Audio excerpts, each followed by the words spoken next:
আল্লাহু আকবার, আল্লাহু আকবার, আল্লাহু আকবার, আল্লাহু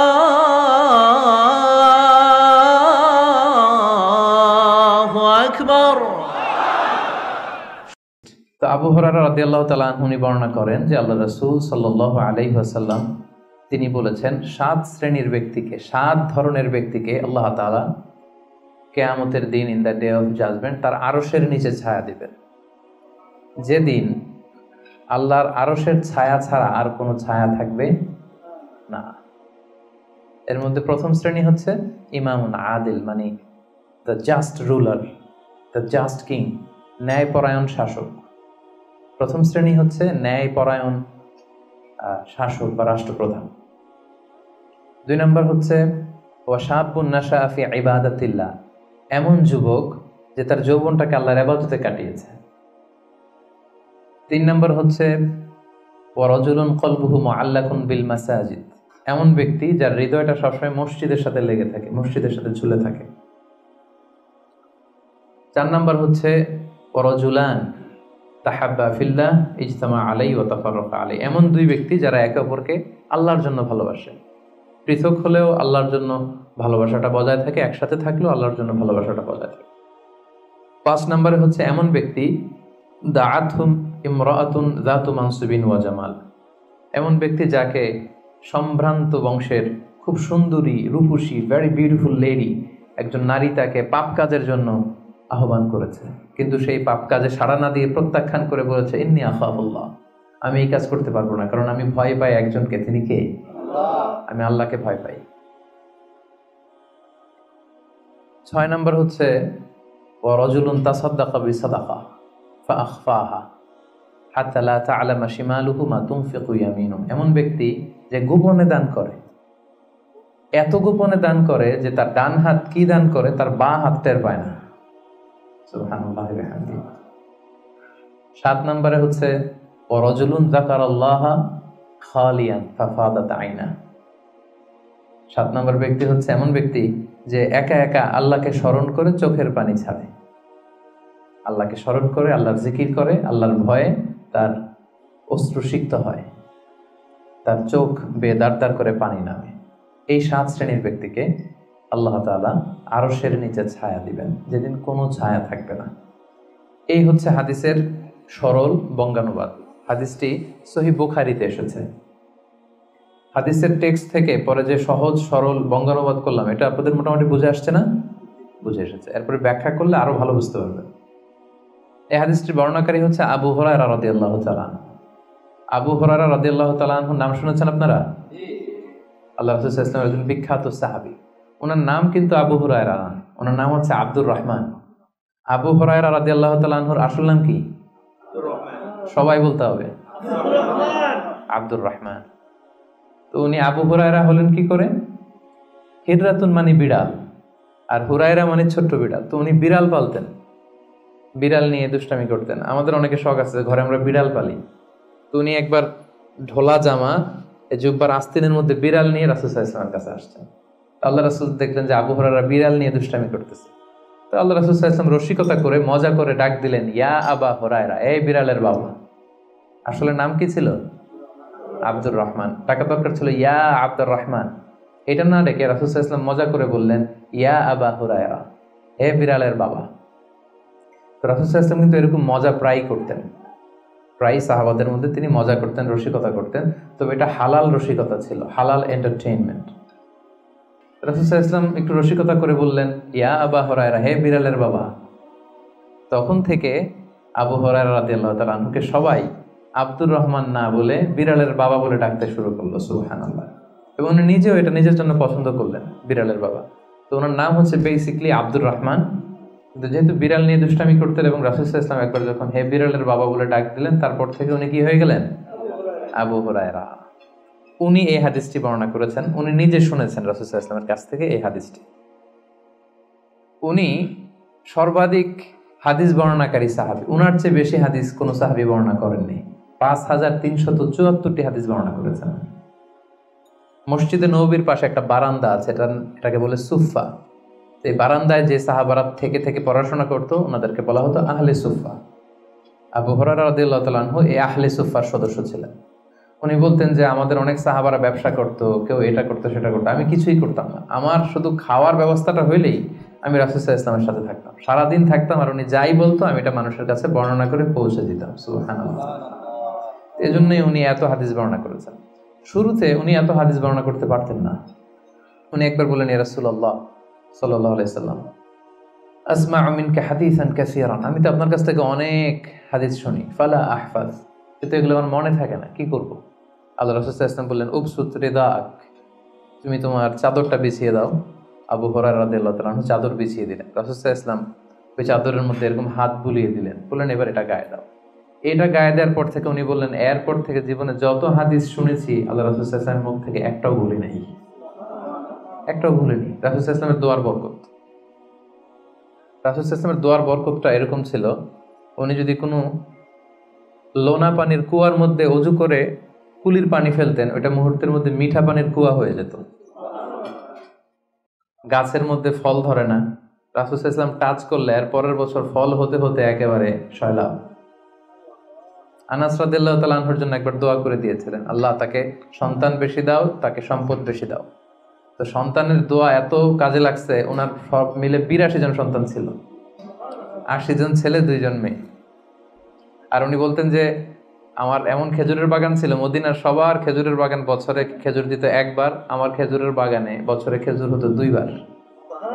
রাসূল সাল্লাল্লাহু আলাইহি ওয়াসাল্লামের দোয়ার বরকত। মদিনার অনেক নবজাতক সন্তানদের মাথায় চুল গজায় না, রাসূল সাল্লাল্লাহু আলাইহি ওয়াসাল্লাম কোনো নবজাতক সন্তানের মাথায় হাত বুলিয়ে দিলে মাথার চুল তাড়াতাড়ি বড় হয়ে যেত। বারাকা। রাসূল সাল্লাল্লাহু আলাইহি ওয়াসাল্লাম হাত বুলিয়ে দিলেন, ওই হাত বুলানো চাদর আবু হুরায়রা রাদিয়াল্লাহু তাআলা আনহু গায়ে পড়লেন, আর ভুলে না কিছু, আর কিছু ভুলে না। অনেক ওরিয়েন্টালিস্টরা আবু হুরায়রা রাদিয়াল্লাহু তাআলা আনহুর এই হাদিস বর্ণনার ব্যাপারে সাসপিশন ছড়ায়, সন্দেহ ছড়ায় যে উনি এত হাদিস শুনলো কবে? একজন মানুষকে এত হাদিস কারো কাছ থেকে শুনে মনে রাখতে পারে নাকি? আপনারা আমার যত কথা শুনেন কয়টা মনে রাখতে পারবেন? তারা সন্দেহ ছড়ায় যে আবু হুরায়রা এগুলো নিজ থেকে মনে হয় বলেছে। আসলে না, কখনো না, নেভার। উনি রাসূল সাল্লাল্লাহু আলাইহি ওয়াসাল্লামের কাছ থেকে যেমনটি শুনেছে ঠিক তেমনটি বলেছে, এবং এটা হচ্ছে রাসূল সাল্লাল্লাহু আলাইহি ওয়াসাল্লামের দোয়ার বরকত। ওই যে চাদরে হাত বুলিয়ে দিয়েছিলেন। তাহলে হাদিসের যে বর্ণনাকারী আবু হুরায়রা রাদিয়াল্লাহু তাআলা আনহু, ওনার ব্যাপারে একটা ছোটখাটো ধারণা পেয়ে গেলেন না আপনারা? আচ্ছা, এবার আমরা হাদিসে চলে যাই। আল্লাহ রাসূল সাল্লাল্লাহু আলাইহি ওয়াসাল্লাম বলেছেন, সাবআতুন ইউযিল্লুহুমুল্লাহু ফি যিল্লিহি ইয়াওমা লা যিল্লা ইল্লা যিল্লুহ, 7 শ্রেণীর ব্যক্তিকে আল্লাহ তাআলা আরশের নিচে ছায়া দিবেন, যেদিন আরশের ছায়া ছাড়া আর কোনো ছায়া থাকবে না। ইউযিল্লুহুমুল্লাহু ফি যিল্লিহি, আল্লাহ তাআলা সেদিন তার নিজের ছায়া দেবেন, বলতে উদ্দেশ্য হচ্ছে ফি যিল্লি আরশিহি, আল্লাহর আরশের ছায়ায় তিনি 7 শ্রেণীর ব্যক্তিকে সেদিন রাখবেন। আল্লাহর আরশের ব্যাপারে আপনারা শুনেছেন না যে আর রহমানু আলাল আরশি ইস্তাওয়া, আল্লাহ তাআলা আরশের উপর পজিশন নিয়েছেন। আল্লাহ তাআলার পজিশন কোথায়? আরশের উপর। আরশ হচ্ছে মহাবিশ্বের সবকিছুর উপরে এটার অবস্থান। আমরা খালি চোখে উপরে কি দেখি? আকাশ। আসলে আমরা আকাশ দেখি না, এটা দেখি মহাশূন্য, স্পেস। প্রথম আকাশ যে কত বড় তার কোনো হিসাব নাই। এই যে পৃথিবী থেকে সূর্য 13 লক্ষ গুণ বড়, পুরো পৃথিবীটাই তো আমাদের দেখার সুযোগ হয়নি। এই পৃথিবীর চেয়ে নাকি এবার সূর্য কয় গুণ বড়? Can you imagine that? 13 লক্ষ গুণ বড়। সূর্যের চেয়ে এরকম কোটি কোটি গুণ বড় তারা আছে। এরকম বিলিয়ন বিলিয়ন তারা নিয়ে আমাদের গ্যালাক্সির নাম হচ্ছে মিল্কি ওয়ে। এটার পরে আরেকটা গ্যালাক্সি সবচেয়ে কাছের অ্যান্ড্রোমেডা, ওটা আরো বড়। ওইখানে বিলিয়ন বিলিয়ন ট্রিলিয়ন গ্যালাক্সি, এরকম প্রত্যেকটা গ্যালাক্সি ঘুরছে, প্রত্যেকটা তারা তাওয়াফ করছে মহাশূন্যে। এরকম হাজার কোটি তারা নিয়ে আমাদের প্রথম আকাশের মহাশূন্য। প্রথম আকাশ কিন্তু অনেক উপরে। এই যে নাসার বিজ্ঞানীরা, অমুক বিজ্ঞানীরা রকেট দিয়ে এখানে যায় ওখানে যায়, এরা প্রথম আকাশের 1 কোটি ভাগের 1 ভাগও এখন অর্জন করতে পারেনি। ওই প্রথম আকাশের পরে হচ্ছে দ্বিতীয় আকাশ। ওই দ্বিতীয় আকাশের তুলনায় প্রথম আকাশটা কত ছোট শুনেন। আপনার হাতের আংটি যদি আপনি বিশাল মাঠের মধ্যে ছেড়ে দেন, একটা মরুভূমির মধ্যে ফেলে দেন, পুরো মাঠের তুলনায় হাতের আংটি যত ছোট, আল্লাহর দ্বিতীয় আসমানের তুলনায় আল্লাহর প্রথম আসমানটা ঠিক তত ছোট। দ্বিতীয় আসমান আরো বড়, তৃতীয়টা আরো বড়। যত উপরে ঊর্ধ্বাকাশের যত কাহিনী একটার চেয়ে একটা বড়। এরকম 7টা আকাশ। তার উপরে সিদরাতুল মুনতাহা, বর্ডার এরিয়া, তার উপরে লা জামান লা মাকান, ওইখানে সময়ের হিসাব নাই, স্পেস নাই, সময় নাই। কারণ আল্লাহরে সময় দিয়ে বাঁধা যায়? আমাদের জন্য বসতে জায়গা লাগে, আল্লাহর পজিশন নিতে কি জায়গার প্রসঙ্গটা আসে না? কারণ লাইসা কামিসলিহি শাই, উনি কারো মতো না, উনি উনার মতো। ওয়ালাম ইয়াকুল্লাহু কুফুয়ান আহাদ, তার মতো কেউ নাই। তো তিনি কার মতো? তিনি তার মতো, তার মতো কেউ নাই। তো তিনি কার মতো? তিনি তার মতো। তার উপরে হচ্ছে আল্লাহর কুরসি, তার উপরে আল্লাহর আরশ, সেখানে আল্লাহর পর্দা, এই পর্দার পেছনে আল্লাহ তাআলার সত্তা। আমাদের বাড়ির পর্দাগুলো কি দিয়ে তৈরি বলেন তো? কাপড় দিয়ে। আল্লাহর পর্দাগুলো আলো দিয়ে তৈরি, নূরের পর্দা।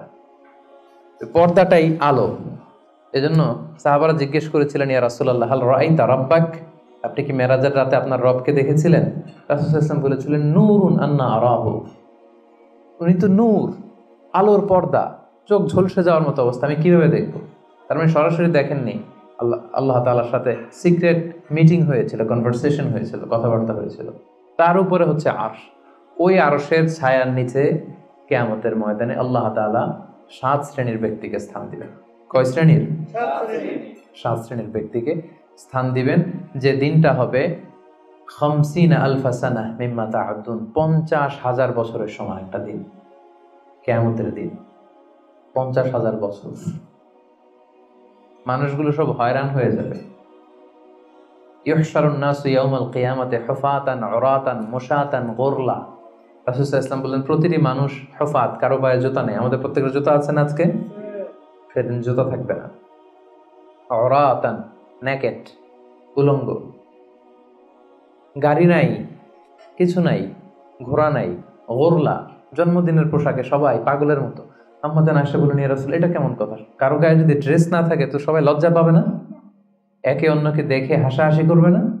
আল্লাহ রাসূল সাল্লাল্লাহু আলাইহি ওয়াসাল্লাম বললেন, লিকুল্লি ইমরিইম মিনহুম ইয়াওমা ইদিন শাআনু ইউগনি। আয়েশা, সেদিনটা এত ভয়ঙ্কর হবে যে অন্যের কি অবস্থা এটা চিন্তা করতেই সে ভুলে যাবে। নিজের অবস্থা নিয়ে এত পেরেশানিতে সে থাকবে, ঘর্মাক্ত, ক্লান্ত, শ্রান্ত, পেরেশান। সূর্যটা একেবারে মাথার কাছে চলে আসবে, সূর্যের তাপে মাথার মগজগুলো গলে নাকের ছিদ্র, কানের ছিদ্র দিয়ে বেয়ে বেয়ে পড়বে, জিহ্বাটা কুকুরের মতো বেরিয়ে আসবে সামনের দিকে। মানুষ হাঁপাতে থাকবে, দৌড়াতে থাকবে, ক্লান্ত শ্রান্ত, কেউ কাউকে চেনে না। ইয়াউমা ইয়াফিরুল মারউ মিন আখিহি ওয়া উম্মিহি ওয়া আবিহি ওয়া সাহিবাতিহি ওয়া বানিহি। ভাই ভাইকে চিনবে না, পরিচয় দিবে না। মা ছেলেকে দেখে পরিচয় দিবে না, বন্ধু বন্ধুকে দেখে পরিচয় দিবে না, সবাই ইয়া নাফসি ইয়া নাফসি।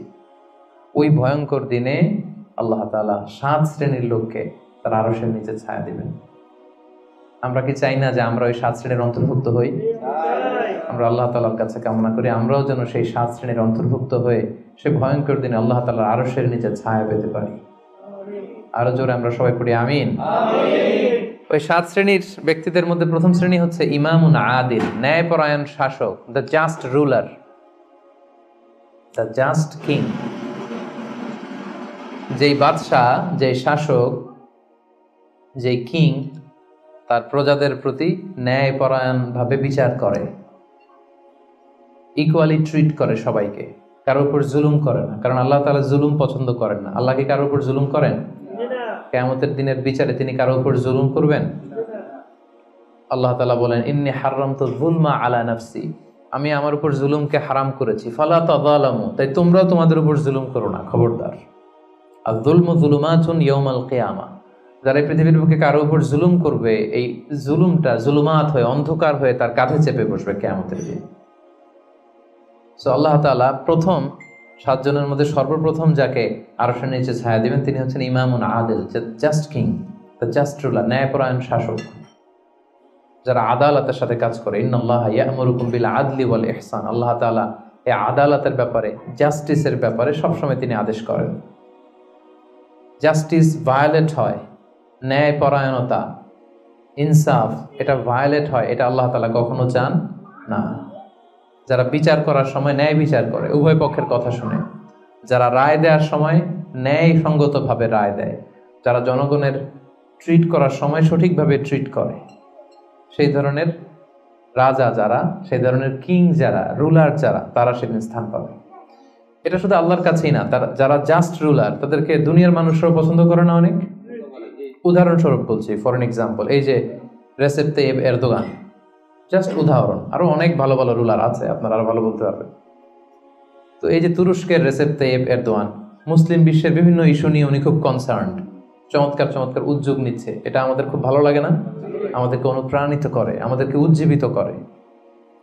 ইভেন কি অমুসলিম রাষ্ট্রপ্রধান যারা এই জাস্ট রুলার, যারা সব সময় কি করে, ন্যায়পরায়ণতার সাথে মানুষের সাথে ট্রিট করে, তাদেরকে সবাই পছন্দ করে। কানাডার প্রধানমন্ত্রীর নাম জানেন আপনারা? এই যে জাস্টিন ট্রুডো, সে অমুসলিম, তাই না? খ্রিস্টিয়ান খুব সম্ভবত, তারপরেও তাকে সবাই খুব পছন্দ করে। কেন? He is a just ruler, তাই না? জনগণের প্রতি সে ন্যায়পরায়ণ, একজন ন্যায়পরায়ণ রাষ্ট্রনায়ক সে। সো ইমামুন আদিল, প্রথম শ্রেণী হচ্ছে এমন শাসক যে হচ্ছে ন্যায়পরায়ণ, যার কাছে কেউ বিচার চাইলে সে মাজলুম হয় না, তার জনগণের প্রতি যে দায় দায়িত্ব এটা সে সঠিকভাবে পালন করে। বিচার করার সময়, রায় দেওয়ার সময় সে উল্টাপাল্টা রায় দেয় না, আদালতের সাথে সবাইকে এক চোখে দেখে। এই ব্যক্তিকে সেদিন আল্লাহ তাআলা আরশের নিচে ছায়া দিবে।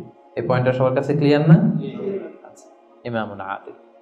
2 নাম্বার হচ্ছে ওয়াশাবুন নাশাআ ফি ইবাদাতিল্লাহ, এমন যুবক যে যুবক তার যৌবনটাকে আল্লাহর ইবাদতে কাটিয়েছে। এখানে এই যে আপনারা যারা বসে আছেন বেশিরভাগই হচ্ছেন যুবক, বেশিরভাগই, সবাই তো যুবক। আমি তো বয়স্ক তেমন কাউকে দেখতে পাচ্ছি না, 2-1 ছাড়া, 2-1 তাও খুব বয়স্ক না, আমাদের কাছাকাছি বা কিছু বড় হবে, ঠিক কিনা?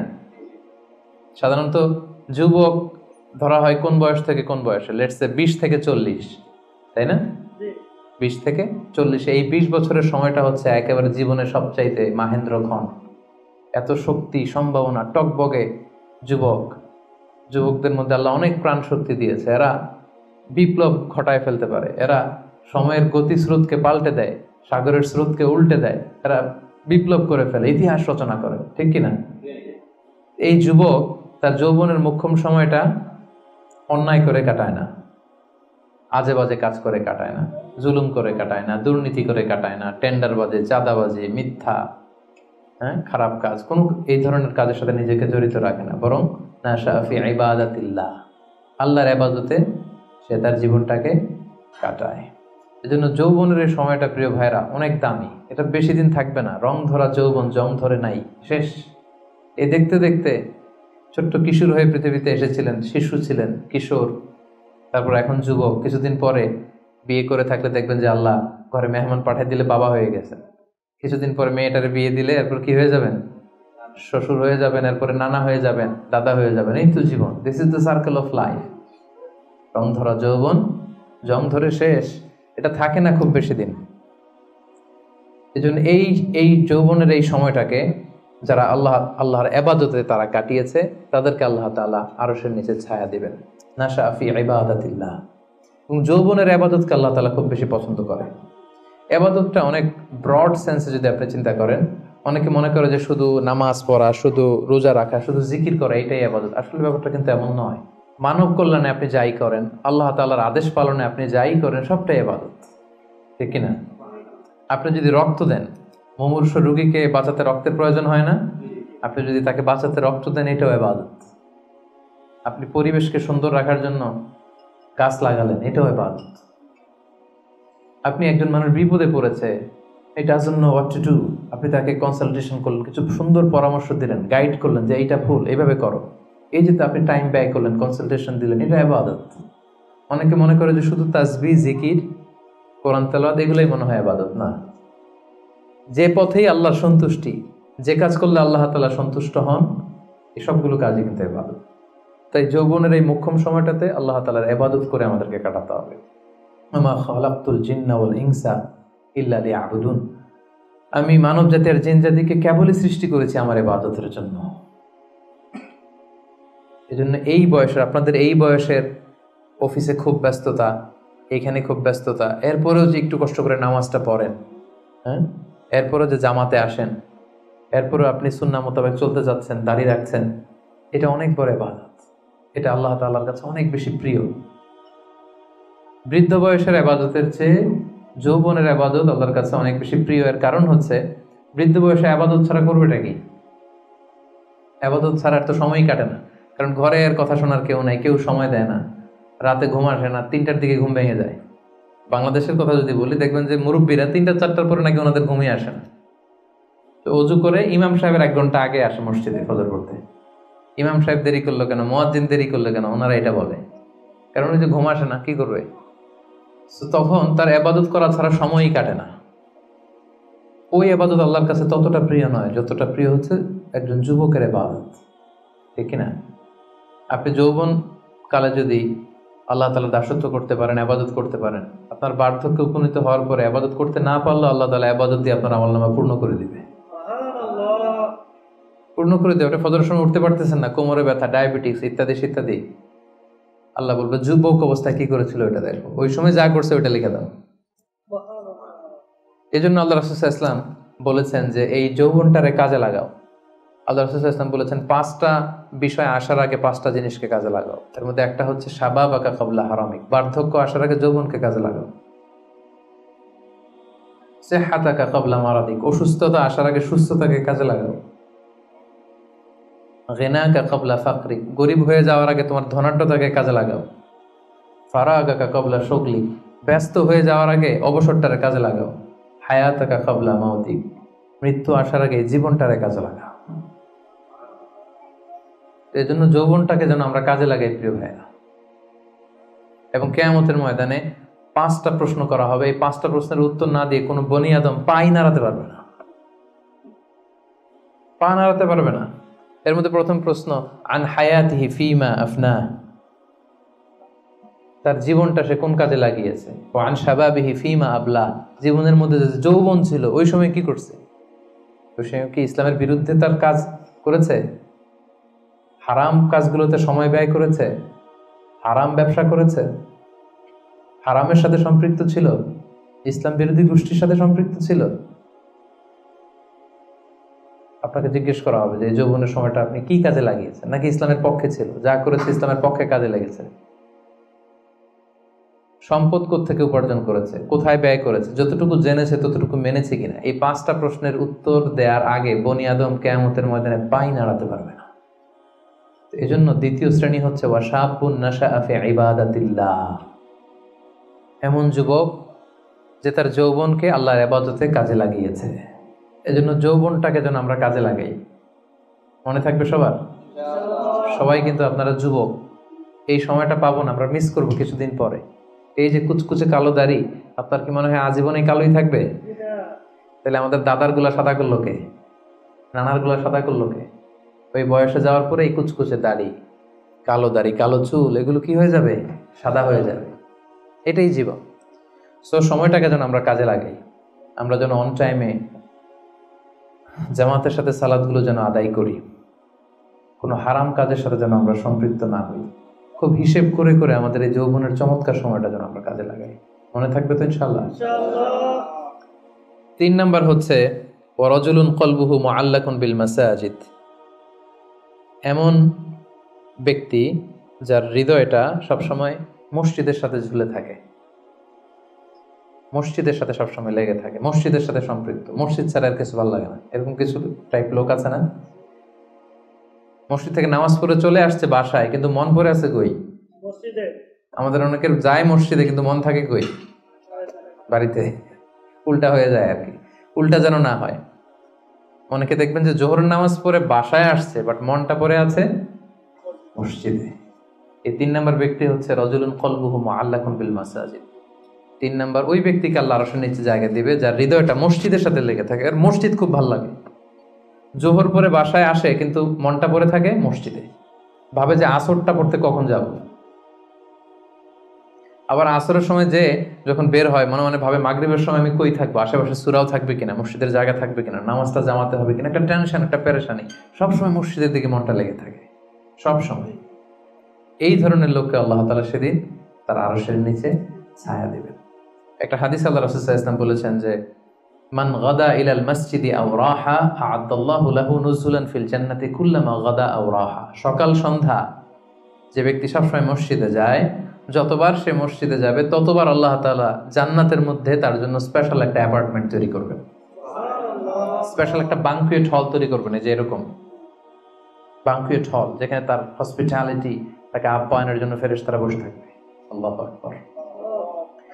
এজন্য মসজিদের সাথে যেন আমরা আমাদের সম্পর্কটাকে গড়ে তুলি। যদিও এই কোভিডের কারণে মসজিদে যাওয়ার সুযোগ খুব একটা আমাদের হচ্ছে না। আমি জানি না আপনাদের এলাকাগুলোতে কি অবস্থা, যেতে পারেন না। আমি নিজেও অনেক দিন মসজিদে নামাজ পড়তে পারছি না। মাঝে মাঝে আমাদের ইউনিভার্সিটিতে যেতাম জুমার সালাতে, এখন সেটাও যাওয়া যায় না, সুযোগ নাই। একটা সময় ছিল অনেকে যায় নাই, এখন মসজিদের দরজাগুলো বন্ধ। আমার মোহতারাম মরহুম নানা শ্বশুর গোলাম সরোয়ার সাইদি নানা ভাই ইন্তেকাল করেছেন, আপনারা জানেন। উনি চমৎকার একটা আলোচনা করেছিলেন। উনি বলছিলেন যে, হে যুবক, তুমি কি এখনো মসজিদে যাবে না? তুমি কি দেখছো না গোটা বিশ্বের মসজিদগুলোতে তালা ঝুলছে? কখন তোমার হুঁশ ফিরবে? আর কবে তুমি নামাজি হবে?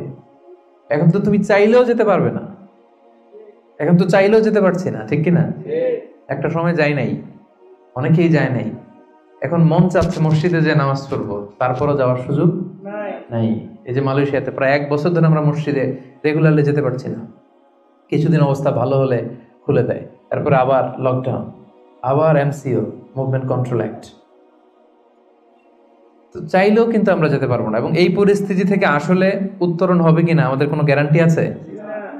নতুন আরেকটা করোনা ভাইরাসের ধরন পাওয়া গিয়েছে ইউকেতে, লকডাউন, সব ইন্টারন্যাশনাল ফ্লাইট ক্যান্সেল। ওইটা নাকি এই কোভিডের 10 গুণ বেশি শক্তিশালী। এটা যদি চারদিক থেকে হামলা করে, অ্যাটাক করে, আমরা যাবো কোথায়? একটা সময় মসজিদে আমরা যাই নাই, এখন চাইলেও যেতে পারছি না। জন্য সম্মানিত ভাইয়েরা, আমরা আল্লাহ তাআলার কাছে দোয়া করি যে আমাদের এই কঠিন পরিস্থিতি থেকে আল্লাহ তাআলা আমাদেরকে উত্তরণ দিক, মসজিদগুলোকে আল্লাহ তাআলা খুলে দেওয়ার ব্যবস্থা করে দিক, আমরা যেন আবার আগের মতো মসজিদে যে আল্লাহ তাআলাকে সেজদা দিতে পারি। সো রাজুলুন কলবুহু মুআল্লাকুন বিল মাসাজিদ। 3 নাম্বার হচ্ছে এমন ব্যক্তি যার অন্তরটা সবসময় মসজিদের সাথে লেগে থাকে। দেখবেন অনেক লোক আছে মসজিদে গেলে ভালো ফিল করে, he feels good, he feels very comfortable. মসজিদে গেলে কেমন যেন একটা আরাম লাগে, শান্তি লাগে, প্রশান্তি অনুভব হয়, হয় না আপনাদের? মসজিদে গেলে অনেকের ঘুমও চলে আসে শান্তির চোটে। মসজিদে জুমার খুতবা দেওয়ার সময় ঘুম আসে না অনেকের, কারণ ওই সব গুনার বোঝা তো মসজিদের বাইরে ফেরেশতারা রেখে দিয়েছে। এবার হালকা হয়ে, পাতলা হয়ে, প্রশান্ত চিত্তে মসজিদে ঢুকলে প্রশান্তির ঘুম চলে আসে। এই জন্য আমাদের কামনা, ইচ্ছা, বাসনা, আকাঙ্ক্ষা এমন যেন হয় যে আমরা যেন সবসময় মসজিদ কেন্দ্রিক থাকতে পারি। কাজী নজরুল খুব চমৎকার করে লিখেছেন, মসজিদেরই পাশে আমার, যাতে গড়ে বসে মুয়াজ্জিনের আজান শুনতে পাই। শুনেছেন না আপনারা? মসজিদেরই পাশে আমায় কবর দিও ভাই, যেন গড়ে হতেও মুয়াজ্জিনের আজান শুনতে পাই। আমার গোরের পাশে দিয়ে ভাই নামাজিরা যাবে, পবিত্র সেই পায়ের ধ্বনি এ বান্দা শুনতে পাবে। গোরাজাব হতে গুনাহগার পাইবে রেহাই। বলেন সবাই, মসজিদেরই পাশে আমায় কবর দিও ভাই, যেন গড়ে হতেও মুয়াজ্জিনের আজান শুনতে পাই। কত মুমিন নামাজি ভাই মসজিদাঙ্গিনাতে আল্লাহর নামের জিকির করে লুকিয়ে গভীর রাতে। আমি তাদের সাথে ওই আল্লাহ নাম জপতে চাই, আল্লাহর নাম জপতে চাই। মসজিদেরই পাশে আমায় কবর দিও ভাই, যেন গড়ে হতেও মুয়াজ্জিনের আজান শুনতে পাই। পড়েন আমিন। অসাধারণ চেতনা, হোয়াট ইজ স্পিরিট। ঢাকা বিশ্ববিদ্যালয়ের পাশে, খুব সম্ভবত কেন্দ্রীয় লাইব্রেরির পাশে নজরুলের কবরটা আজও আছে। আমি জিয়ারত করেছি একবার, যে পাশে মসজিদ, কেন্দ্রীয় মসজিদ ঢাকা বিশ্ববিদ্যালয়ের, তার পাশেই নজরুলের কবর, আজান হচ্ছে, লোকেরা দোয়া করছে, কবর জিয়ারত করছে, কি চেতনা ছিল, হৃদয় থেকে দোয়াটা করেছেন, আল্লাহ কবুলও করেছেন, আলহামদুলিল্লাহ। রাজুলুন কলবুহু মুআল্লাকুন বিল মাসাজিদ। 3 নম্বর ব্যক্তি হচ্ছে যার হৃদয়টা সবসময় মসজিদের সাথে ঝুলে থাকে, সালাতের সাথে ঝুলে থাকে, সিজদার সাথে ঝুলে থাকে। মসজিদের সাথে সম্পর্ক আমরা বাড়াবো তো এখন থেকে, ইনশাআল্লাহ। রাজি আছেন সবাই? ইনশাআল্লাহ। আচ্ছা, চতুর্থ শ্রেণী হচ্ছে রজুলানি তাহাব্বা ফিল্লাহ ইজতামা আলাইহি ওয়া তাফাররাকা আলাইহি। এমন 2 ব্যক্তি যারা একে অপরকে আল্লাহর জন্য ভালোবাসে, যারা একে অপরকে আল্লাহর জন্য ভালোবাসে। আল্লাহর জন্য ভালোবাসা, তারা যাই করে আল্লাহর জন্য করে। আমরা একে অপরের সাথে দেখা হলে বলি না, ভাই উহিব্বুকা ফিল্লাহ, আপনাকে আমি আল্লাহর জন্য ভালোবাসি, বলি না? এই যে আল্লাহর জন্য ভালোবাসা, একে অপরকে আল্লাহর জন্য যদি কেউ ভালোবাসে, এই 2 জন লোককে আল্লাহ তাআলা সেদিন আরশের নিচে ছায়া দেবে। হাদিসে কুদসিতে আল্লাহ তাআলা সেদিন বলবেন, আইনাল মুতাহাব্বুনা বিজালালি, আমার জন্য একে অপরকে ভালোবাসছি তারা কোথায়? কোথায় তোমরা যারা আমার জন্য একে অপরকে ভালোবেসেছো, কোথায় তোমরা আসো? আজকে উযিল্লুকুম ফি যিল্লি ইয়াওমা লা যিল্লা ইল্লা যিল্লি, আজকে আমার আরশের নিচে আমি তোদের ছায়া দিয়ে রাখবো, আজকে আমার দেয়া ছায়া ছাড়া আর কোনো ছায়া নাই। তাই আমরা একে অপরকে যারা আল্লাহর জন্য ভালোবাসবো, তাদেরকে আল্লাহ তাআলা সেদিন আরশের নিচে ছায়া দিবেন। সুবহানাল্লাহ পড়েন। সুবহানাল্লাহ। আল্লাহর জন্য ভালোবাসা কি? যাকে দেখলে আল্লাহর কথা স্মরণ হয়, তার কথা শুনলে আল্লাহর কথা স্মরণ হয়, তার সাথে বসলে আখেরাতের কথা স্মরণ হয়, এমন বন্ধু। আরেকজন আছে, এর সাথে বসলেই শুধু হিন্দি সিনেমার গান, এর সাথে বসলেই শুধু হারাম আলাপ, এর সাথে বসলেই অপ্রয়োজনীয় কথাবার্তা, অন্যের গীবত, চগলখড়ি, ব্যাকবাইটিং, এগুলো। এটা আল্লাহর জন্য তার সাথে সম্পর্ক নয়। তার সাথে সম্পর্কটা আমার আল্লাহর জন্য, আল্লাহ তাআলার কারণে আমি তাকে ভালোবাসি, কারণ সে আল্লাহর বান্দা, সে আল্লাহর প্রিয় বান্দা, সে আল্লাহর আদেশগুলো মেনে চলে। তাহলে একে অপরের ভালোবাসা হবে কার জন্য? আল্লাহর জন্য। ইজতামা আলাইহি, এই ভালোবাসা নিয়েই তারা পৃথিবীতে একত্রিত হয়। ওয়া তাফাররাকা আলাইহি, এবং আল্লাহর উপর ভালোবাসা অবশিষ্ট রেখেই তারা পৃথিবী ত্যাগ করে। এই ধরনের লোককে আল্লাহ তাআলা সেদিন আরশের নিচে ছায়া দিবেন। এজন্য আমাদের সব কাজগুলো যেন প্রিয় ভাই একমাত্র আল্লাহর খুশির জন্য হয়। দুনিয়ার লোভের জন্য, দুনিয়ার স্বার্থের জন্য কোনো কাজ করা যাবে না। আপনি যদি দুনিয়ার স্বার্থের জন্য কোনো কাজ না করে শুধু আল্লাহর খুশির জন্য করেন, দুনিয়ার স্বার্থ এমনি উদ্ধার হয়ে যাবে, আই গ্যারান্টি। আপনি কয়েকদিন প্র্যাকটিস করে দেখেন যে যেটাই করব আমার আল্লাহ এই কাজে সন্তুষ্ট কিনা, এটা আপনি দেখে করেন, দেখবেন দুনিয়ার সবকিছু আপনার হাতের মুঠোয় চলে আসবে। ওটা দুনিয়াটা আপনার হাতের মুঠোয় আসবে যদি আল্লাহকে আপনি এইখানে স্থান দেন। আর দুনিয়াটার এইখানে স্থান দিলে গোটা দুনিয়া আপনাকে অপমান করে ছাড়বে, ঠিক কিনা? এজন্য আমাদের ভালোবাসা যেন হয় শুধু কার জন্য? আল্লাহ।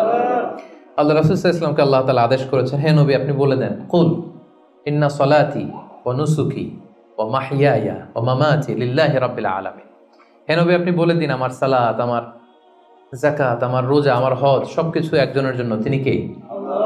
তাই আমাদের একে অপরের ভালোবাসাটা কার জন্য? আল্লাহর জন্য। আমি আপনাদেরকে আল্লাহর জন্য ভালোবাসি, এই যে আপনারাও আমাকে আল্লাহর জন্য ভালোবাসেন। তাহলে আমরা কিন্তু ওই 7 শ্রেণীর ক্যাটাগরির মধ্যে পড়ে গেছি। আলহামদুলিল্লাহ করবেন না? তাহলে একে অপরকে কার জন্য ভালোবাসবেন?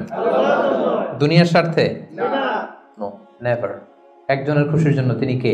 আল্লাহ। একে অপরকে যখন, ইমানি ভাইকে, দিনী ভাইকে যখন কেউ আল্লাহ তাআলার জন্য ভালোবাসে, এই ব্যক্তিদেরকে আল্লাহ তাআলা সেদিন তার আরশের নিচে ছায়া দিবেন। তাহলে কয়টা গেল 7টার মধ্যে থেকে? কয়টা মনে আছে তো? আরো কয়েক মিনিট বলি না? আচ্ছা, 5 নাম্বার হচ্ছে ওয়ারাজুলুন দাআতহু ইমরাআতুন যাতু মানসিবিন ওয়া জামাল।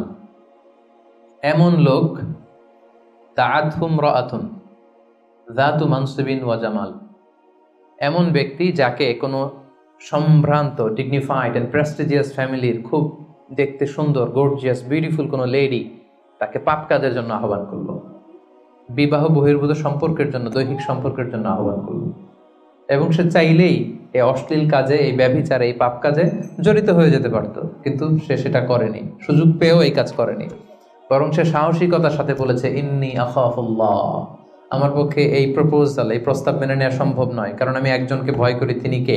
আল্লাহ। যাদের হৃদয়ে আল্লাহর ভয় আছে তাদের দ্বারা এই পাপ কাজ করা সম্ভব? সম্ভব না। ইন্নী আখাফুল্লাহ, আমি আল্লাহ তাআলাকে ভয় করি। জুলাইখা যখন ইউসুফ আলাইহিস সালামের প্রেমে মত্ত হয়ে পাগল হয়ে নিজেকে প্রেজেন্ট করেছিল যে ইউসুফ আমি তোমার প্রেমে পাগল, পৃথিবীর কেউ টের পাবে না, 7টা তালা মেরেছে দরজায়, এই রাজপ্রাসাদের সিক্রেট রুম, আসো আমরা একে অপরের সাথে এই কাজে লিপ্ত হই। ইউসুফ আলাইহিস সালাম বলেছিলেন একই কথা, মাআযাল্লাহ মাআযাল্লাহ, আমি আল্লাহর কাছে এই পাপ কাজ থেকে পানাহ চাই, আমার পক্ষে সম্ভব না, কারণ পৃথিবীর কেউ দেখে না, কিন্তু দেখে কে? আপনি দরজা বন্ধ করে, লাইট বন্ধ করে, সুইচ বন্ধ করে দিয়ে, পর্দা লাগাই দিয়ে আপনি পাপ করছেন, কেউ দেখে নাই পৃথিবীর, পুলিশ দেখে নাই, সিসি ক্যামেরা অফ করা, কেউ দেখে নাই, কিন্তু একজন দেখে, তিনি কে? সবার চোখকে ফাঁকি দেয়া যায়, কিন্তু আল্লাহর চোখ ফাঁকি দেয়া যাবে? এজন্য প্রিয় ভাইয়েরা, একজন মুমিন বান্দার জীবনে তার চরিত্রটা সবচাইতে দামি। এই যে এখানে আপনারা সবাই যুবক, এটা আমাদের ওয়াজ, আমাদের জন্য রেলেভেন্ট। এজন্য ইংরেজিতে বলা হয় when money is lost something is lost, যখন টাকা নষ্ট হয়, টাকা হারায়, এটা সামথিং, হাতের ময়লা আবার আসবে। when health is lost something is lost, যখন স্বাস্থ্য নষ্ট হয়, এটা কিছু একটা জিনিস নষ্ট হয়, কিন্তু when character is lost everything is lost, যখন চরিত্র শেষ, ওর কিচ্ছু নাই, ওর সব শেষ, ঠিক কিনা? এজন্য প্রিয় ভাইয়েরা, আমাদের চরিত্রটাকে হেফাজত করতে হবে। এটা হচ্ছে খুবই রেলেভেন্ট ওয়াজ আমাদের জন্য। শয়তানের হাতছানি, চাকচিক্যময় হাতছানি আমাদেরকে পাপের পথে নিয়ে যেতে পারে, কিন্তু খবরদার, ইউসুফ আলাইহিস সালামের সেই শিক্ষা যেন আমরা ধারণ করি। আমরা যেন বলি মাআযাল্লাহ ইন্নী আখাফুল্লাহ, আমি আল্লাহ তাআলাকে ভয় করি। আমি কাকে ভয় করি? আল্লাহ তাআলাকে। আল্লাহ ইজ ওয়াচিং মি, আল্লাহ আমাকে দেখছেন, পৃথিবীর কেউ দেখে না, কিন্তু দেখে কে? আল্লাহ তাআলা, তিনি দেখেন। এজন্য আল্লাহ তাআলা বিশ্বাসীদেরকে বলেছেন কুল্লিল মুমিনিনা ইয়াগুদ্দু মিন আবসারিহিম, হে নবী, এই বিশ্বাসীদের বলুন তারা যেন তাদের চোখকে নামায়। Lower your eyesight, lower your gauge, নিজের চোখের লাগাম টেনে ধরতে হবে। ওয়াহফাযু ফুরুজাহুম, এবং নিজের প্রাইভেট, নিজের লজ্জাস্থানের হেফাজত করতে হবে। আল্লাহ রাসূল সাল্লাল্লাহু আলাইহি ওয়াসাল্লাম বলেছেন মাইয়াদমান লি মা বাইনা লিহিয়াইহি ওয়া মা বাইনা রিজলাইহি আদমান লাহুল জান্নাহ। একটু খেয়াল করে শুনেন, আল্লাহ রাসূল বলেছেন আমার যে উম্মত আমাকে 2টা অঙ্গের গ্যারান্টি দিবে যে এই 2 অঙ্গ দিয়ে সে কোনো পাপ করবে না, তাহলে ওই উম্মতকে আমি জান্নাতের গ্যারান্টি দিয়ে দিলাম। অঙ্গ 2টা কি? এক হচ্ছে 2 চোয়ালের মাঝখানে যে অঙ্গটা থাকে, মানে জিহ্বা, আরেক হচ্ছে 2 পায়ের মাঝখানে যেটা থাকে, প্রাইভেট, মানুষের লজ্জাস্থান। এই 2টা অঙ্গের গুনাহ করবে না বলে যদি কোনো উম্মত আমার গ্যারান্টি দেয়, আমি আমার ওই উম্মতকে জান্নাতের গ্যারান্টি দিব। এজন্য চক্ষুকে হেফাজত করতে হবে, নজরকে হেফাজত করতে হবে। বিশ্বাসীদের বৈশিষ্ট্য হচ্ছে ওয়াল্লাযীনা হুম লিফুরুজিহিম হাফিজুন, বিশ্বাসীরা তাদের প্রাইভেট লজ্জাস্থানের হেফাজত করে। তারা বিয়ে ছাড়া অন্য কোনো ভাবে যৌন সম্পর্কে জড়ায় না, তারা একটা বৈধ যৌন সম্পর্কে, হালাল যৌন সম্পর্কে তারা জড়ায়। বিয়ে ছাড়া কোনো যৌন সম্পর্ক ইসলাম আমাদের জন্য হালাল করে নাই। এজন্য যুবকদেরকে বিষ্ণু ইসা ইসলাম বলেছেন ইয়া মা'আশারাশ শাবাব মান ইসতাতাআ মিনকুমুল বাআতা ফালিয়াতাযাওয়াজ, যাদের সক্ষমতা আছে আর্থিক এবং শারীরিক, ফালিয়াতাযাওয়াজ, বিয়ে করো। ফাইন্নাহু আগাদ্দু লিল বাসার, বিয়ে করলে চোখ নিম্নগামী হয়। ওয়া আহসানু লিল ফারাজ, লজ্জাস্থান হেফাজতে থাকে। ওয়া মান লাম ইয়াস্তাতি, যার সক্ষমতা নাই বিয়ে করার, ফাআলাইহি বিসসাওম, সে রোজা রাখো। সে কি করো? রোজা রাখো। ফাইন্নাহু লাহু বিজা, কারণ এই রোজার মাধ্যমে তাকে পাপ কাজ থেকে আল্লাহ তাআলা বাঁচাবেন। সুবহানাল্লাহ। এখানে বিয়ে করছেন না সবাই? সবাই বিবাহিত? আচ্ছা, আলহামদুলিল্লাহ। আল্লাহ তাআলা খুব দ্রুত যারা বিয়ে করে নাই তাদেরকেও বিয়ের ব্যবস্থা করে দেয়। বিয়েটা কিন্তু ভাই অনেক বরকতের। বিয়েটা কি? অনেক বরকতের। হালাল পন্থায় আল্লাহর দেয়া যৌবনকে উপভোগ করুন। মুমিনের সম্পর্ক হয় শুধু হালালের সাথে, হারামের সাথে মুমিনের কোনো সম্পর্ক আছে? সম্পর্ক নাই। যে বিয়ে করে তার দিনদারি, দিনের অর্ধেক পূর্ণ হয়ে যায়। আল্লাহ রাসূল সাল্লাল্লাহু আলাইহি ওয়াসাল্লাম বলেন কেউ যখন বিয়ে করলো তার দিনের অর্ধেক পূর্ণ হয়ে গেল। ফালিয়াত্তাকিল্লাহা ফিনিসফিল বাকি, বাকি অর্ধেকের ভয় করলেই চলবে, তার এখন অর্ধেক পূর্ণ হয়ে গেছে। আল্লাহু আকবার। আল্লাহ রাসূল সাল্লাল্লাহু আলাইহি ওয়াসাল্লাম বলেছেন নিকাহু মিন সুন্নতি, বিয়ে আমার সুন্নাত। ফামান রাগিবা আন সুন্নতি ফালাইসা মিন্নি, যে আমার সুন্নতকে ঘৃণা করে ও আমার উম্মত হতে পারে না। যারা বিয়ে করতে চায়, বিয়ে করে নিজের পাপ থেকে নিজেকে বাঁচাতে চায়, তাদেরকে সাহায্য করা আল্লাহ নিজের জন্য ওয়াজিব করে ফেলেছেন। 3 শ্রেণী, আল্লাহ বলে 3 ধরনের ব্যক্তিকে সাহায্য করা আমি আল্লাহর উপর ওয়াজিব। কয় শ্রেণীর? 3 শ্রেণীর।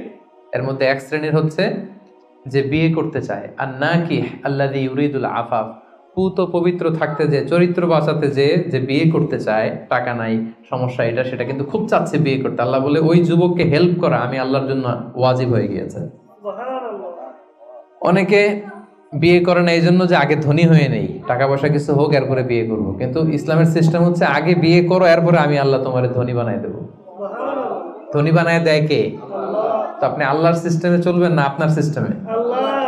ধনী হওয়ার সিস্টেমই তো হচ্ছে আগে বিয়ে করতে হবে। সব সফল লোকেরা, ধনী লোকেরা দেখবেন যে আগে আগে বিয়ে করে ফেলছে। এজন্য আমরা যেন বিয়ে করে হালাল পন্থায় আল্লাহর দেয় যৌবনকে উপভোগ করি। হারামের সাথে যেন আমরা কখনো কোনোভাবে আপোষ না করি, সম্পর্ক না করি। তাই ৫ম নাম্বার ব্যক্তি হচ্ছে যাকে কোনো রূপসী সুন্দরী পাপ কাজের অফার দেয়, সে কি অফারে ওই কাজে সাড়া দেয়? সেটাকে প্রত্যাখ্যান করে বলে ইন্নী আখাফুল্লাহ, আমি কাকে ভয় করি? আল্লাহকে ভয় করি। তাহলে ৫ নম্বর ব্যক্তি হচ্ছে যারা নিজেকে পুত পবিত্র রাখে, যারা নিজেকে পাপ কাজ থেকে বাঁচিয়ে রাখে। কয়টা গেল? শুনতেছেন সবাই? ৬ নম্বর হচ্ছে রাজুলুন তাসাদ্দাকা বিসাদাকাতিন ফাআখফাহা, এমন ব্যক্তি যে গোপনে দান করে। কিভাবে দান করে? গোপনে। কতটা গোপনে দান করে? হাত্তা লা তা'লামু শিমালুহু মা তুনফিকু ইয়ামিনুহু, এত গোপনে দান করে যে তার ডান হাত কি দান করেছে বাম হাত সেটা টের পায় না। সুবহানাল্লাহ। এই হাত দিলে কি এই হাত সাথে থাকবে না? তারপরও আল্লাহ রাসূল সাল্লাল্লাহু আলাইহি ওয়াসাল্লাম হাদিসের ভাষ্যটা, বাক্য চয়নটা এমন ভাবে করেছেন যে এত গোপনে দেয় যে এই হাত কি করে এই হাতই জানে না, এই হাত কি করে এই হাতই জানে না, গোপনে দান করে। প্রকাশ্যে দান করা জায়েজ, দেখিয়ে দান করা জায়েজ আছে, কিন্তু শ্রেষ্ঠ দান, ভালো দান হচ্ছে গোপনে দান। কারণ দেখিয়ে দান করলে এটা আল্লাহর কাছে কবুল হতেও পারে, নাও হতে পারে। আপনার মনের মধ্যে রিয়া, লোক দেখানো ভাব থাকতে পারে, তাই না? আমাদের দেশে অনেক প্রোগ্রামে, মসজিদে, মাহফিলে বলে যে অমুক ভাই চেয়ারম্যান সাহেব, অমুক এমপি, অমুক দানবীর, উনি ১,০০,০০০ টাকা, বলেন মারহাবা। তো সবাই বলে মারহাবা, আর ওনারও একটা ইচ্ছা যে আমার একটু বলুক সবাই মারহাবা, দানবীর বলুক, আমি যে শিল্পপতি, বিজনেস ম্যাগনেট, একটু নাম টাম হোক আমার। এই যে নাম হোক, একটু নাম ফুটানোর মানসিকতা নিয়ে যে ১,০০,০০০ টাকা দান করলো, ১টি টাকা আল্লাহর কাছে কবুল হয়নি। কারণ লোক দেখানো মানসিকতা নিয়ে করলে এটা আল্লাহ কবুল করে না। কারণ ওইখানে সে দুইজনের সন্তুষ্টি চাচ্ছে, লোকেও ভালো বলুক, আল্লাহও ভালো বলুক। নো, আল্লাহ এটা নেই, শিরক করে ফেলছেন। শিরক মানে আল্লাহর সাথে যদি কাউরে আবার সাথে চান, আপনি অন্য কাউকে চাইতে পারবেন না, দেখাতে হবে একজনকে, তিনি কে? এটাকে বলা হয় শিরকুল আসগার, ছোট শিরক। লৌকিকতা, লোক দেখানো মানসিকতা, এটা ছোট শিরক, বড় শিরক না, এটা ছোট শিরক। সো এই লৌকিকতার মানসিকতা আমাদেরকে বন্ধ করতে হবে। অনেক দানবীর, দানশীল ব্যক্তি কিয়ামতের দিন জাহান্নামে যাবে। আল্লাহ বলবে যাও, go to the hell fire, জাহান্নামে যাও। সে বলবে আল্লাহ আমি তো কোটি কোটি টাকা দিয়েছি, ইয়াতিমখানা করলাম, মসজিদ করলাম, এটা করলাম, চ্যারিটি ফাউন্ডেশন করলাম, এত দান সদকা করার পরে আমি জাহান্নামে যাব? আল্লাহ বলবেন সেটা তুমি করেছো, মানুষ তোমাকে হাতেন তাই বলবে, দানবীর বলবে, তোমাকে বিজনেস ম্যাগনেট বলবে, নাম ফুটানোর জন্য বলছো। তো নাম তো দুনিয়াতে হয়েছে, যেটা চাইছিলে ওটা তো পাইছো, আমার কাছে কি? আমার কাছে তোমার জন্য কিছু নাই, যাও জাহান্নামে যাও। ওইরকম দানশীল যেন আমরা না হয়, আল্লাহ আমাদেরকে হেফাজত করো। গোপনে দান, যদিও সেটা অল্প হয়। কেউ নাই, একটা লোক বসে আছে অন্ধ, আস্তে করে ১০০ টাকা বের করে দিয়ে দিলেন, কেউ দেখে নাই, দেখার দরকারও নাই। যিনি দেখার দরকার উনি দেখছে, উনি কে? আল্লাহ। মসজিদের দান বাক্স ৫০০ টাকা দিয়ে দিলেন, কেউ দেখে নাই। এটা দুনিয়ার কাউকে খুশি করার জন্য আপনি দেননি, শুধু আল্লাহকে দেখানোর জন্য দিয়েছেন। এই দানটা আল্লাহ খুব পছন্দ করে। সাদাকাতুস সির তুতফিউ গাদাবার রব, গোপন দান আল্লাহর রাগকে প্রশমিত করে, আল্লাহর রাগকে কমিয়ে দেয়। গোপন দান, জন্য এই গোপন দানটা খুবই জরুরি। মুসনাদে আহমদ ইবনে হাম্বলের একটি হাদিস, পৃথিবী যখন আল্লাহ বানালেন, পৃথিবী কাঁপতে আরম্ভ করেছে, হেলে দুলে পড়ছে। আল্লাহ পৃথিবীতে পাহাড় নামিয়ে দিলেন, পাহাড় ঢুকিয়ে দিলেন। পাহাড় যখন প্যারেকের মতো ঢুকিয়ে দিলেন পৃথিবীতে, পৃথিবী আর কাঁপে না, আর ভূমিকম্প হয় না, আর নড়ে না। এই দৃশ্য ফেরেশতারা দেখে তো অবাক, বললেন এই আল্লাহ, পাহাড়ের এত শক্তি যে পৃথিবীর মধ্যে পাহাড় যখন প্যারেকের মতো ঢুকাই দিলেন, পৃথিবী আর কাঁপে না, পৃথিবী একেবারে স্টেবল। ইয়া রাব্বি হাল মিন খালকিকা শাইউন আশাদ্দু মিনাল জিবাল, আল্লাহ আপনার সৃষ্টির মধ্যে পাহাড়ের চাইতে শক্তিশালী কি কিছু আছে? ফেরেশতারা জিজ্ঞেস করতেছে। আল্লাহ বলেন আছে। কি সেটা? আল হাদিদ, লোহা। আল্লাহ বললেন লোহা পাহাড়ের চাইতে শক্তিশালী, কারণ লোহা দিয়ে পাহাড় কাটা যায়, ঠিক না? লোহার হাতুড়ি দিয়ে পাহাড় কাটা যাবে না? কাটা যাবে। ফেরেশতারা বললেন, হে আল্লাহ, হালমিন খালকিকা আসাদ্দু মিনাল হাদিদ, তাহলে লোহার চেয়েও কি শক্তিশালী কিছু আপনার সৃষ্টিকুলের মধ্যে আছে? আল্লাহ বললেন আছে, সেটা হচ্ছে আন্নার, আগুন।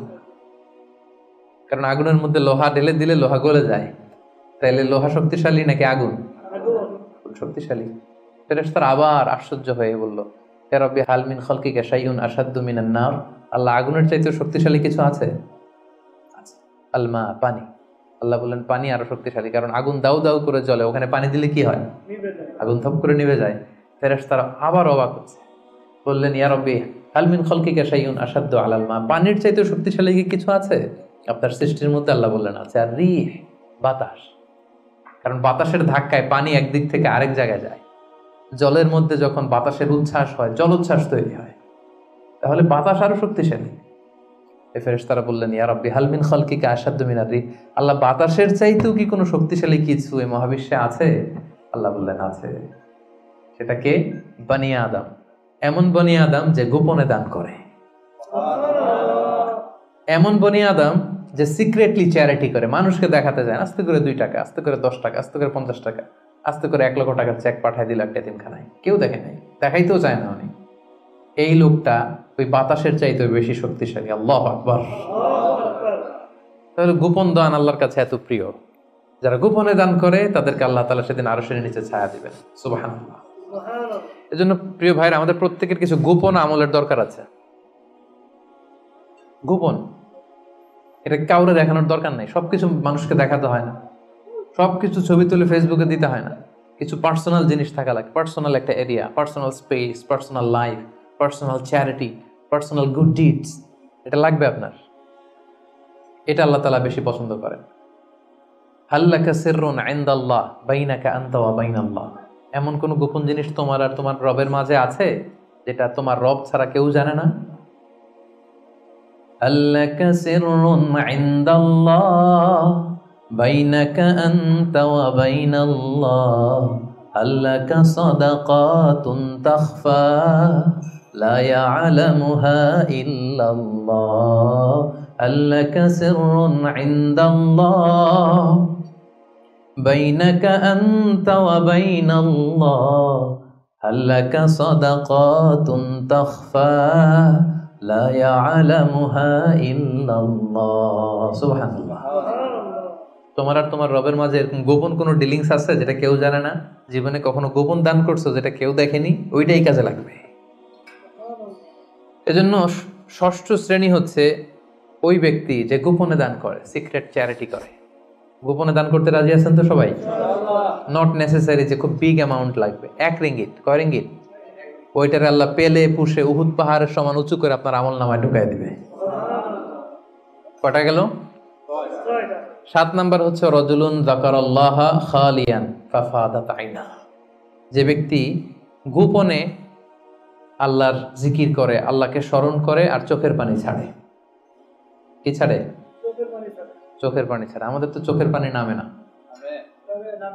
কবে যে শেষ জীবনে কেঁদেছি আমাদের অনেকের মনেই পড়ে না। আরে কবে যেন কাঁদলাম সর্বশেষ? আল্লাহর ভয়ে। এত ব্যস্ত জীবন, এত যান্ত্রিক জীবন, এত বিজি স্ক্যাডিউল, আল্লাহর ভয়ে যে নিজের গুনার কথাগুলো স্মরণ করে একটু চোখের পানি ফেলবে এটাই ভুলে গেছি। যারা গোপন ভাবে আল্লাহ তাআলাকে স্মরণ করে চোখের পানি ফেলে, আল্লাহ ওই ব্যক্তিকে আরশের নিচে ছায়া দিবেন। 2 ফোঁটা পানি আল্লাহর কাছে সবচাইতে প্রিয়। এক হচ্ছে জিহাদের ময়দানে রক্তের ফোঁটা, আরেক হচ্ছে অনুতপ্ত বান্দার চোখের পানির ফোঁটা।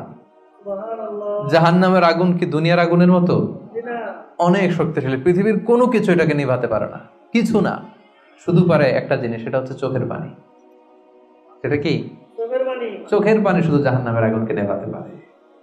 এজন্য রাসূল সাল্লাল্লাহু আলাইহি ওয়াসাল্লাম আল্লাহ তাআলার কাছে বলতেন, আল্লাহুম্মা ইন্নী আউযু বিকা আন আইনিন লা তাদমা, আল্লাহ ওই চোখ থেকে আমি পানাহা চাই যে চোখ কাঁদে না, যে চোখ দিয়ে পানি নামে না, এরকম চোখ আমি চাই না। আল্লাহ এমন চোখ আমি চাই যে চোখ তোমার ভয়ে অশ্রু বিসর্জন দেয়।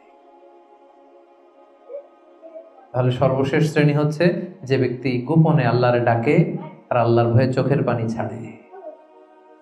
এই 7 শ্রেণীর ব্যক্তিকে আল্লাহ তাআলা সেই ভয়ঙ্কর দিন, যেদিন কোনো ছায়া নাই, গরম, পেরেশান, মানুষ ক্লান্ত শ্রান্ত ঘর্মাক্ত, সে ভয়ঙ্কর দিন আল্লাহ তাআলা আরশের নিচে আমাদেরকে ছায়া দিবেন। আমরা যেন এই 7 শ্রেণীর অন্তর্ভুক্ত হতে পারে, আল্লাহ তাআলা আমাদেরকে তৌফিক দান করুক। আমরা পড়ি আমিন। আমি আপনাদের বোঝার জন্য আরেকবার করে রিপিট করছি শুধু নামটা। হাদিসের বর্ণনাকারী আবু হুরায়রা রাদিয়াল্লাহু তাআলা আনহু, আল্লাহ রাসূল সাল্লাল্লাহু আলাইহি ওয়াসাল্লাম বলেছেন 7 শ্রেণীর ব্যক্তিকে আল্লাহ তাআলা আরশের নিচে ছায়া দিবেন। এর মধ্যে এক শ্রেণীর হচ্ছে দ্য জাস্ট রুলার, ন্যায়পরায়ণ শাসক রাষ্ট্রনায়ক। 2 নাম্বার ওয়া শাবুন নাশা ফি ইবাদাতিল্লাহ, এমন যুবক যে তার যৌবনের সময়টাকে আল্লাহর ইবাদতে কাটিয়েছে। 3 নাম্বার ওয়া রাজুলুন কলবুহু মুআল্লাকুন বিল মাসাজিদ, এমন লোক যার হৃদয়টা মসজিদের সাথে লেগে থাকে, খালি মসজিদ পাগল মানুষ। 4 নাম্বার রাজুলান, এমন 2 লোক তাহাব্বা ফিল্লাহ ইজতামা আলাইহি ওয়া তাফাররাকা আলাইহি, আল্লাহর জন্য একে অপরকে ভালোবাসে। 5 নাম্বার এমন লোক যাকে কোনো নারী, সুন্দরী রূপসী নারী পাপ কাজের অফার দেয়, সে অফার নেয় না, সে প্রত্যাখ্যান করে, রিজেক্ট করে দিয়ে বলে আমি আল্লাহকে ভয় পাই। 6 নাম্বার যে গোপনে দান করে, সিক্রেট চ্যারিটি করে, লোক দেখানো দান নয়। 7 নাম্বার যে ব্যক্তি গোপনে আল্লাহর জিকির করে আর চোখ দিয়ে দাঁড় করে পানি না। এই 7 শ্রেণীর ব্যক্তিকে আল্লাহ তাআলা তার আরশের নিচে ছায়া দিবেন। এখন আমাদের প্রতিযোগিতা করা দরকার না যে আমরা এই 7টা গুণের কতটা নেয়া আমাদের পক্ষে সম্ভব। আমরা জানি যে আমরা জাস্ট রুলার এটা হইতে পারবো না, আমরা তো দেশের প্রধান হইতে পারবো না, কিন্তু আমরা তো যুবক, আমাদের যৌবনটা আমরা আল্লাহর ইবাদতে কাটাতে পারি, তাই না? আমরা মসজিদের সাথে মন্ত্র ঝুলায় রাখতে পারি, পাপ কাজের অফার আসলে সেটা ঠেকায় রাখতে পারি, কি বলেন? তারপর গোপনে দান করতে পারি, কেঁদে কেঁদে আল্লাহর কাছে জীবনের গুনার কথা স্মরণ করতে পারি। এই গুণাবলীগুলো যেন আমরা আমাদের জীবনে অর্জন করে সেদিন ওই ভয়ঙ্কর দিনে যারা আরশের নিচে ছায়া পাবে আমরা যেন তাদের অন্তর্ভুক্ত হতে পারে। আল্লাহ আমাদেরকে তৌফিক দান করুন।